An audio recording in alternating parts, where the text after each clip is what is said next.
They told us the market would set us free.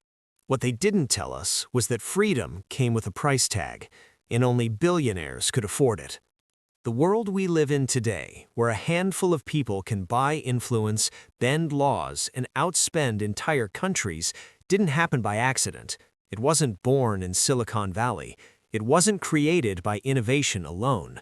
It was designed.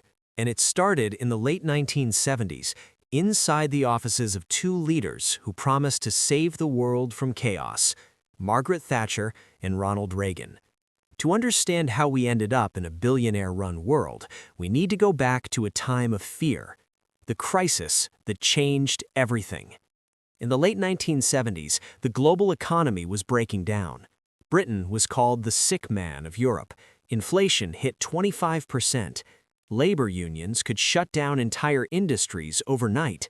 In the United States, oil prices exploded. Interest rates climbed above 20%. A new word haunted policymakers everywhere: stagflation, stagnant growth combined with rising prices. The old post-war system, where governments protected jobs, regulated markets, and invested in public services, was collapsing. People wanted order. Markets wanted freedom. And into that chaos stepped a simple idea with a powerful promise: let the market decide everything. The book that changed the world.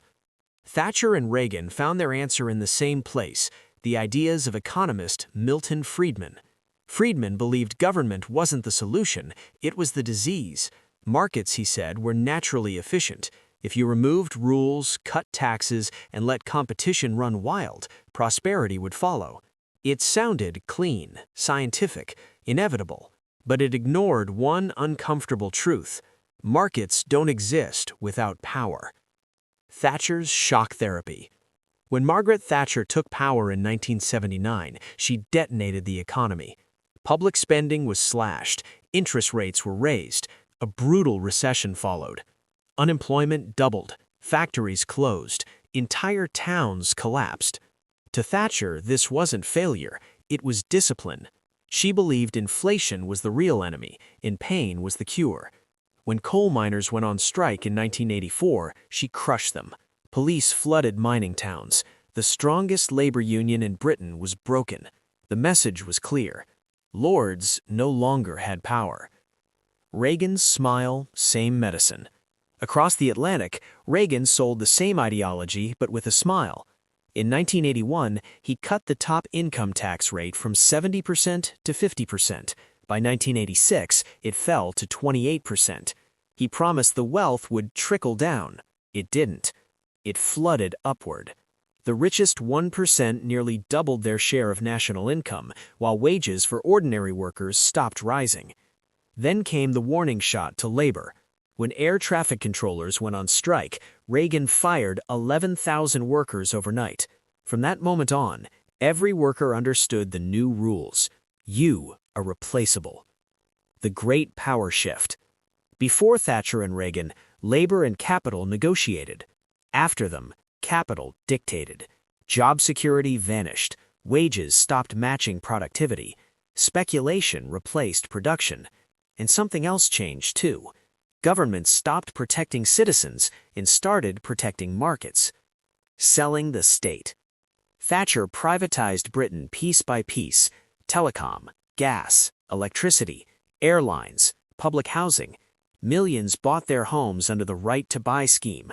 It felt like freedom. Decades later, those homes became assets for landlords, fueling a housing crisis Britain still can't escape. Reagan did the same in the U.S., deregulating airlines, telecoms, banking, finance. The result? The savings and loan industry collapsed, costing taxpayers over $100 billion. Freedom, it turned out, wasn't free. The rise of the financial casino. In 1986, Thatcher launched the Big Bang in London. Banking restrictions vanished overnight. The city became a global casino. Fast money, complex financial products, foreign capital flooding in. On Wall Street, junk bonds and leveraged buyouts became weapons. Companies stopped asking, how do we make better products, and started asking, how do we raise the share price faster? The age of the industrialist ended. The age of the financial billionaire began. Changing the way people think. Thatcher once said, "Economics are the method. The object is to change the soul." And she succeeded. People were taught that collective security was weakness, risk was freedom, failure was personal. Reagan summed it up perfectly. Government is not the solution, government is the problem. But here's the irony. They used enormous government power to force this so-called free market. Police broke strikes, laws enforced deregulation. The state didn't disappear, it changed sides. Exporting the model to the world. After the Cold War, this ideology went global. The IMF and World Bank told developing countries, privatize, cut social spending, open markets. In exchange, they'd get loans. What they got instead was austerity and foreign corporations buying national assets for pennies. But the real testing ground came earlier. Chile, the first experiment. After a military coup in 1973, Chile became the laboratory. Economists trained under Milton Friedman, the Chicago Boys, privatized everything: pensions, education, utilities, healthcare. Inflation fell, investment rose, inequality exploded. To make it work, dissent was crushed. That was the secret no one liked to admit. Free markets often require an iron hand. The billionaire explosion. In 1980, there were fewer than 50 billionaires. Today, there are over 2,600. Their combined wealth exceeds $14 trillion, more than the GDP of most of the world. Some control communication platforms. Others build private space programs. They're not just rich, they're geopolitical forces. Freedom rebranded as debt. In most wealthy countries, healthcare is guaranteed, education is affordable, losing a job doesn't destroy your life. In America, healthcare became medical debt, education became student loans, wages were replaced by credit cards. You're not free from the system, you're free to owe it. The world they left behind. When the financial system crashed in 2008, governments rushed to save it. Losses were socialized, profits stayed private. That's the real legacy of Thatcher and Reagan. A world where capital moves faster than law, governments fear taxing the rich, and democracy competes with money and usually loses. The map of power is no longer drawn by borders, it's drawn by balance sheets. Final thought. They said they were saving capitalism. They were half right. Capitalism survived, but democracy paid the price.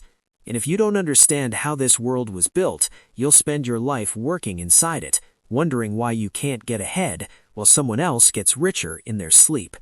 If this changed how you see the world, stay with the channel. History isn't just about what happened, it's about why things are the way they are today.